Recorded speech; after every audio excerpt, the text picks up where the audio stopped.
Eu acho que está todo mundo com frio hoje mesmo, hein, gente? Com certeza, hein? Essa temperatura não é daqui do Rio, não, né? Boa noite, pessoal. Agora sim, né? Sejam bem-vindos ao Templo Estrela do Oriente, a casa da Cabocla Jurema da Praia. Que a luz do universo, de nossos guias e orixás, possa contaminar nossas mentes e corações. Ver-se. Depois diz que tem que clicar na mãozinha dando ok, né?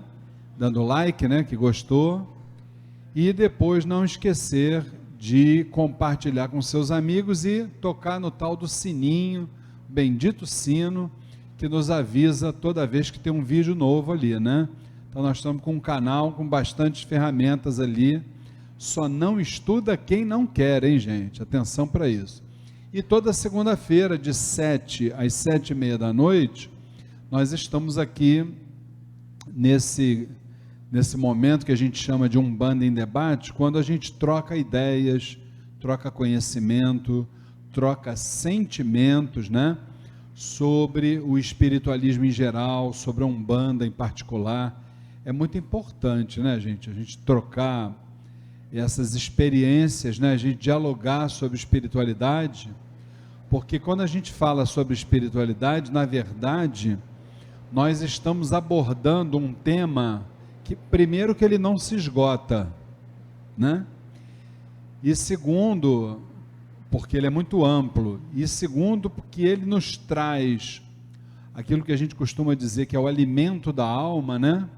E é exatamente o estoque imperecível que nós vamos levar para outras vidas. Aliás, a única coisa que a gente vai levar para outras vidas é o nosso conhecimento, entendeu? Então, mais uma oportunidade aí que o Templo Estrela do Oriente está dando para vocês, tá? Quem quiser fazer perguntas, está aqui o meu irmão César, está com o microfone ali, é só levantar a mãozinha, ele leva o microfone aí para você, tá?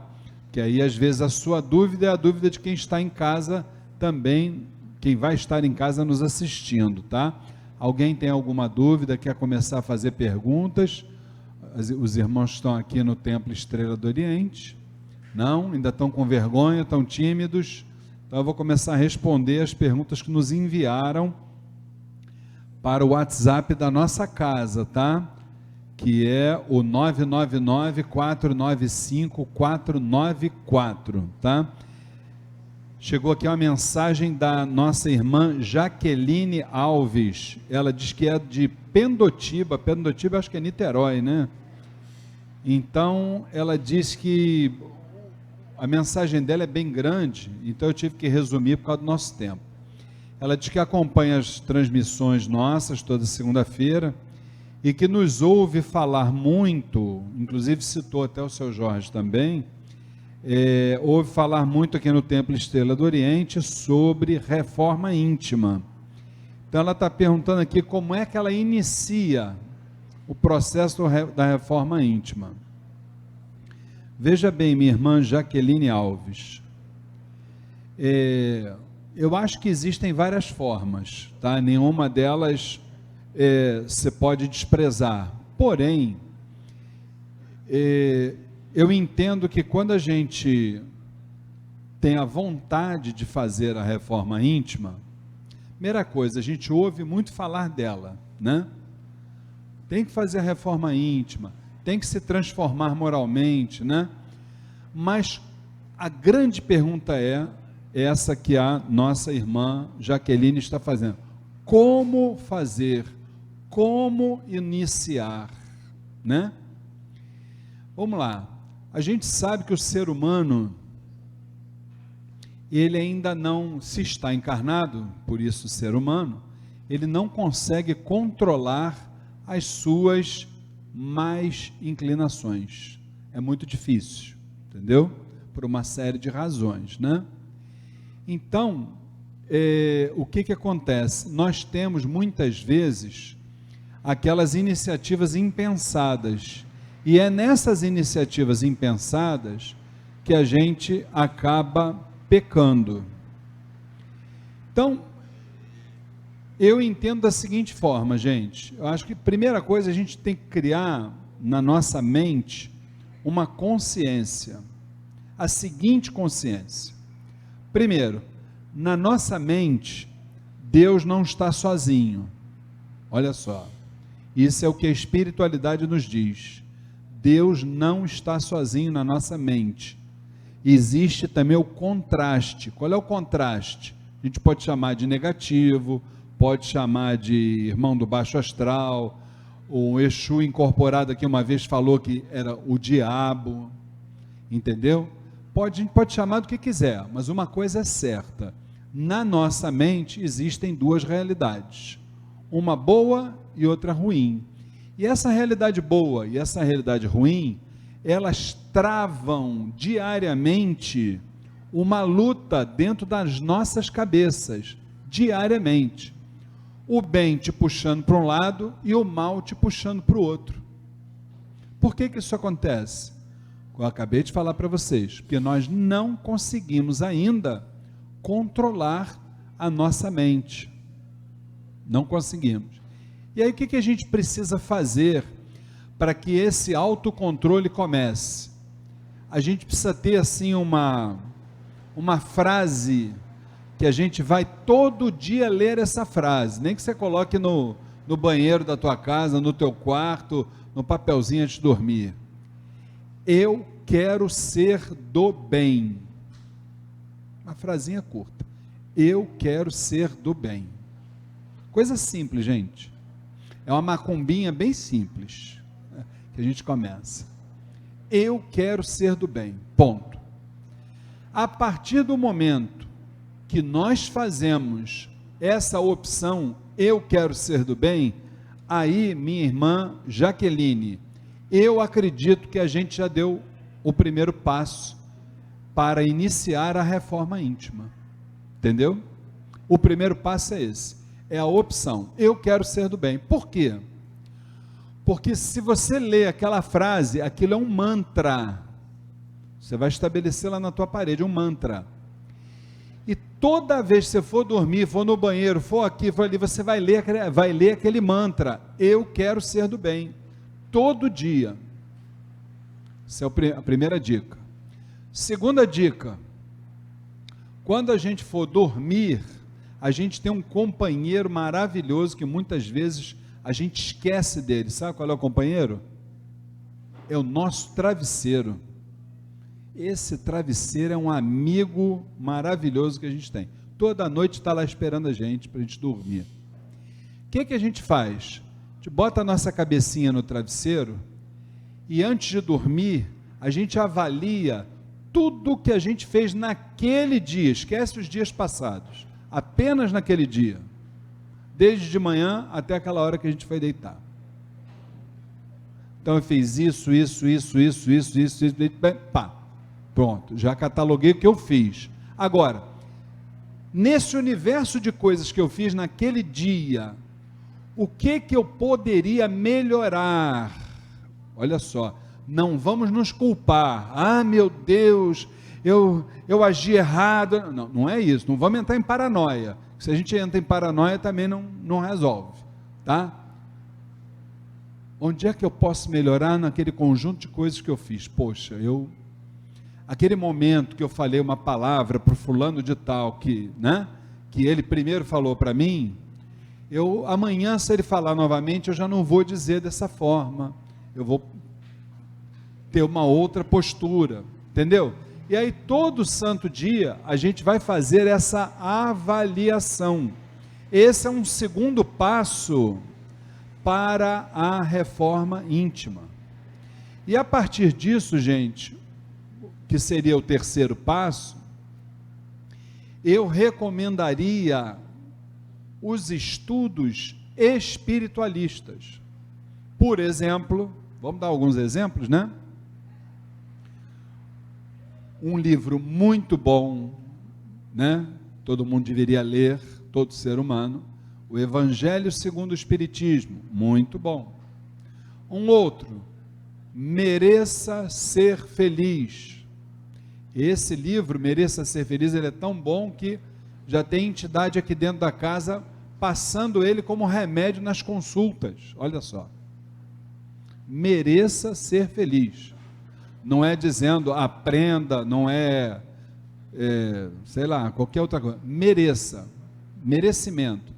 Então, são 2 livros que a gente já pode também iniciar e que vai nos ajudar. Entendeu? Minha irmã Jaqueline. Então, eu acho que a partir daí, Jaqueline, é muito interessante. Agora,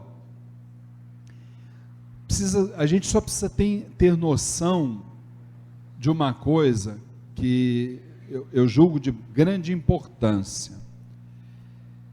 Ninguém conhece melhor a gente do que nós mesmos.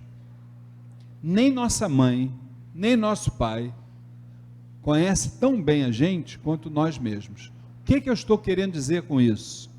A partir do momento que nós nos conhecemos, as nossas virtudes e principalmente as nossas fraquezas, quando a gente tem a noção exata onde a gente está bem, caminhando, e onde a gente precisa melhorar, a gente precisa atacar um pouquinho entre nós essa questão do precisa melhorar. Por quê? Porque a reforma íntima, ela passa primeiro pelo autoconhecimento. Nós precisamos primeiro nos conhecer. Por quê? Quando a gente se conhece, né? A gente sabe, conhece as nossas limitações, né? Quando o Joãozinho da esquina, a Mariazinha ali da esquina me chama, por exemplo, de feio, se eu não me conheço, o que eu vou fazer? Eu vou pegar ele de pau. Se eu já me conheço, eu me considero bonito, por exemplo, né? Bonito? Me chamou de feio, entra aqui, sai aqui. Agora, enquanto o fulanozinho lá te disser que você é feio, e você fizer da tua vida um inferno, porque o fulano falou que você é feio, aí estamos precisando realmente trabalhar esse quesito, entendeu? Então, cada um de nós sabe onde é que o nosso calo aperta, ninguém precisa dizer. Então, vamos trabalhar isso aí, e isso só vem através do autoconhecimento, tá? Aí ficam algumas dicas aí, existem muitas dicas, tá? Existem muitas dicas, eu tenho um arquivo, quem quiser, é só me pedir depois aí pelo WhatsApp, 999-495-494, peguei na internet, maravilhoso, os 20 primeiros passos para a reforma íntima, é maravilhoso, gente, entendeu? Quem quiser, é uma oportunidade, é só me pedir pelo WhatsApp, eu mando por e-mail, por qualquer veículo aí, sem problema, tá legal? Perguntas, gente? Ou continuamos com vergonha, com frio, com não sei o quê? Todo mundo com vergonha, hein? Olha só, hein? Vamos lá, pergunta que nos enviou Francisco Murilo, ó, vizinho nosso aqui, bairro Todos os Santos. Até que ponto banhos e defumações podem nos ajudar? Francisco, meu irmão, espero que esteja nos assistindo. Com certeza, banhos, defumações e outros elementos, né? Eles ajudam e muito, isso não tem a menor dúvida, tá? Agora, o que a gente precisa entender é o seguinte, eles vão continuar nos ajudando, porém, contudo, todavia, o que a gente fala? Banhos, defumações, erva disso, erva daquilo, tudo isso tem prazo de validade. Tudo isso tem prazo de validade. Por quê? Porque se nós não mudarmos a nossa conduta interior, a gente vai viver o resto da vida com banho, com charuto, com vela, com defumador, com isso, com aquilo, como se eles fossem as nossas bengalas espirituais. E aí é um equívoco isso, né? A gente precisa caminhar com as nossas próprias pernas, tá? Então vamos imaginar isso. num primeiro momento, o nosso tratamento tem que ser com banhos, com defumações, com limpeza disso, limpeza daquilo, está tudo ótimo. Agora, não podemos esquecer a nossa limpeza interior, que aí sim essa limpeza é definitiva, né, gente? Meu irmão César, a nossa irmã levantou a mãozinha ali, quer fazer uma pergunta, até que enfim, olha, ela está salvando essa assistência hoje da vergonha, hein, gente? Olha só. Gente, boa noite. Boa noite, minha irmã. Meu nome é Regina. Dona Regina, diga, Dona Regina. Sabe o que é? Uma dúvida. Sim. Na hora do banho, né? É necessário acender luz para o anjo de guarda? Ou não é assim tão necessário? Ou acende antes ou depois? Ou não precisa? Em certos banhos, né? Não sei. Certo. Então. Aí eu tenho essa dúvida. Vamos lá, não tem problema. Obrigada. Deixa eu te explicar. Uma coisa, na minha modesta forma de ver, uma coisa é uma coisa, outra coisa é outra coisa, tá? Os banhos, eles têm que ser sempre tomados, sempre de forma orientada. Qual banho que você pode tomar? Por quê? Porque o banho espiritual, ele nada mais é do que um remédio. Assim como nós deveríamos ir ao médico para que a gente pudesse ingerir os remédios alopáticos, homeopáticos, etc, etc e tal, o que acontece? O banho espiritual também é um remédio para a nossa alma. Então a gente precisa de orientação. Orientação de quem? Orientação dos dirigentes espirituais, orientação dos guias incorporados, entendeu? Para que a gente possa saber que tipo de banho a gente pode tomar e qual banho que a gente não deve tomar, entendeu? Isso é importante.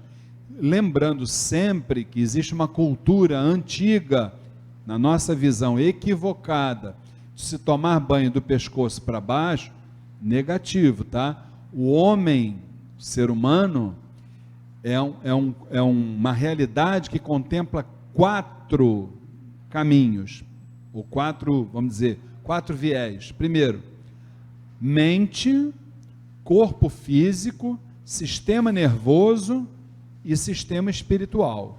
Se é assim, todo e qualquer banho, ele precisa ser tomado do alto da cabeça para baixo.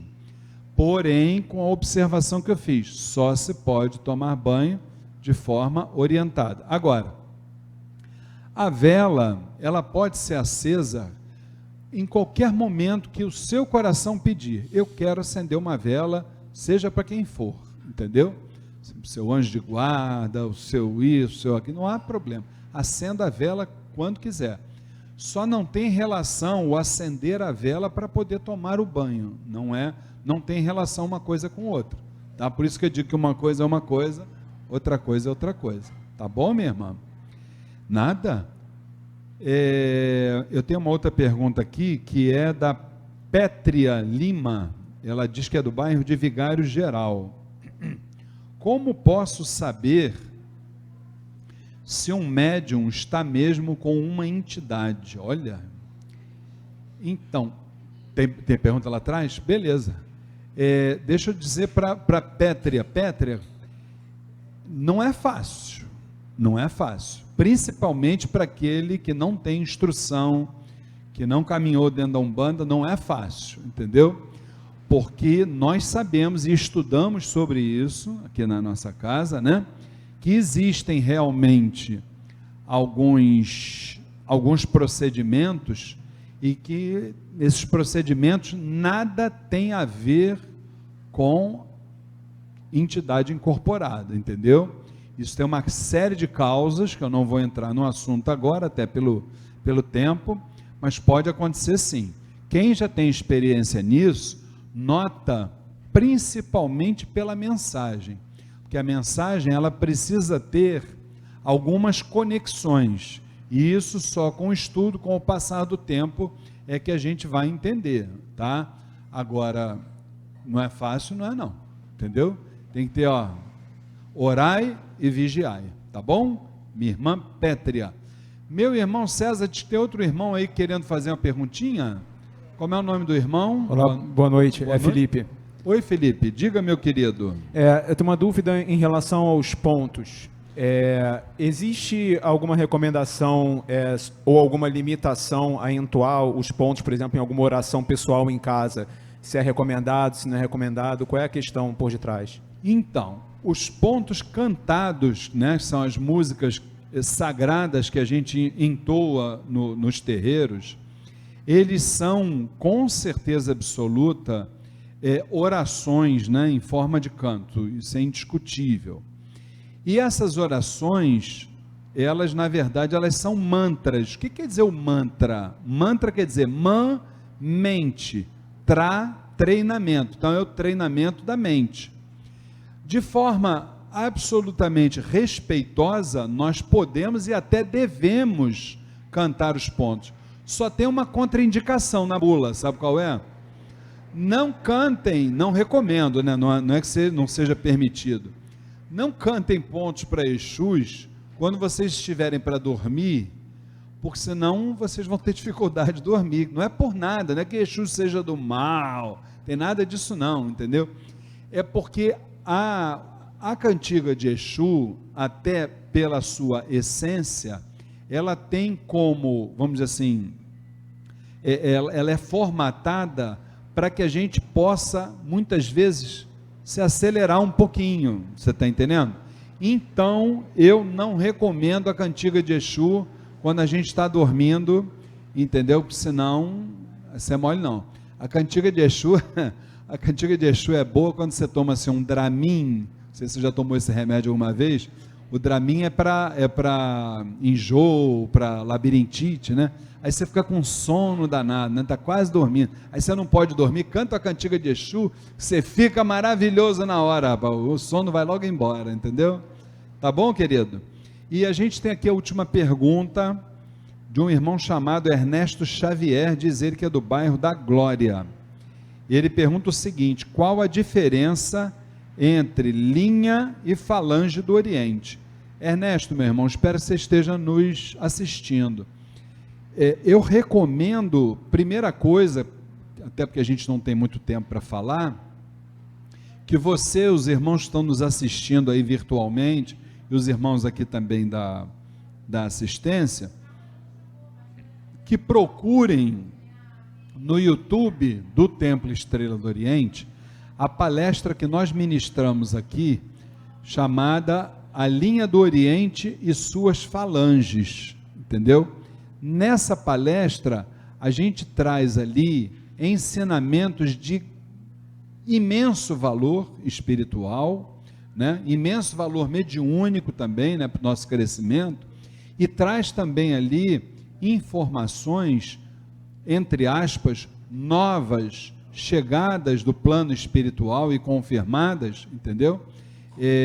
Sobre esse assunto. Eu tenho até eu vou te explicar, vou responder a tua pergunta, mas me veio na cabeça aqui um caso muito interessante para contar. Quando a gente recebe do astral superior determinadas orientações para serem transmitidas, principalmente aqui na nossa missão, né, como orientadores espirituais, a gente fica muitas vezes preocupados com essas orientações, não é por nada, porque eu e Dona Flávia somos seres humanos iguais a qualquer outro, entendeu? Ou a quaisquer outros, né? Então, como nós não temos, assim como vocês ainda, controle das nossas más inclinações, nós temos vamos dizer assim, a missão, ou melhor dizer, a obrigação, por que não dizer, de conferir essas mensagens que chegam para testar até que ponto elas têm autenticidade, até que ponto elas são verdadeiras e etc.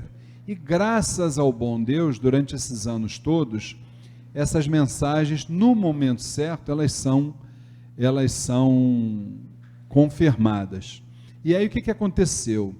Nessa palestra que nós fizemos sobre a falange do povo do Oriente, sobre as linhas do Oriente e suas falanges, nós recebemos ali uma gama muito interessante de informações a respeito dessa linha do Oriente que eu confesso a vocês que pouco conhecia.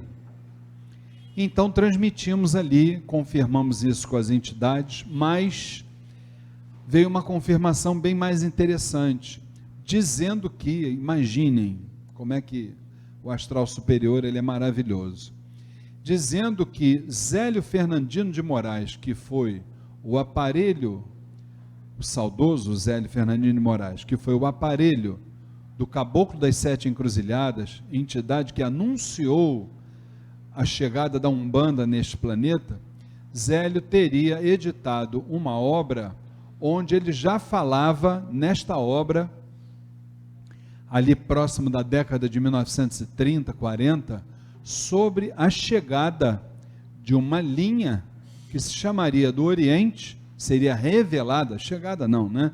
Revelada, e que muitos mestres ali se manifestariam no momento que nós tivéssemos ouvidos de ouvir e olhos de ver. Então isso, com certeza absoluta, é um momento de renovação da nossa fé em tudo aquilo que a gente faz. Isso é muito bacana. Então, na palestra, o meu irmão Ernesto Xavier, na palestra a gente mostra que, entre outras informações, que a linha do Oriente vamos dizer assim, é uma base de sustentação energética cuja potência ela pode se igualar a de um orixá, até porque a linha do Oriente foi uma das 7 vibrações originais, as 7 primeiras linhas de Umbanda, né? E nessa linha do Oriente, a gente ali observa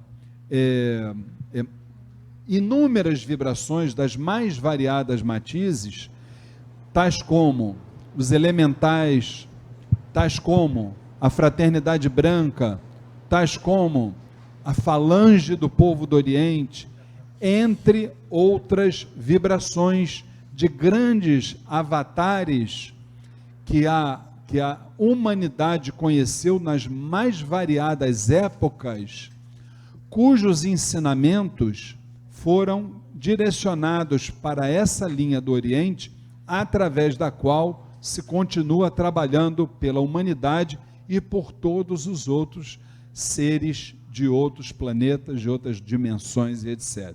Então, basicamente é isso que falamos na palestra, está lá no YouTube, é só assistir lá, eu tenho certeza, são 2 horas de ensinamento sobre esse tema, tá bom? Espero ter contribuído aí.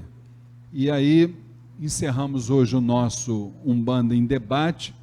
Na próxima segunda-feira, se Oxalá assim o permitir, às 7 horas da noite, estaremos aqui juntos, e de 7 às 7h30, e obrigado aí pela paciência de vocês.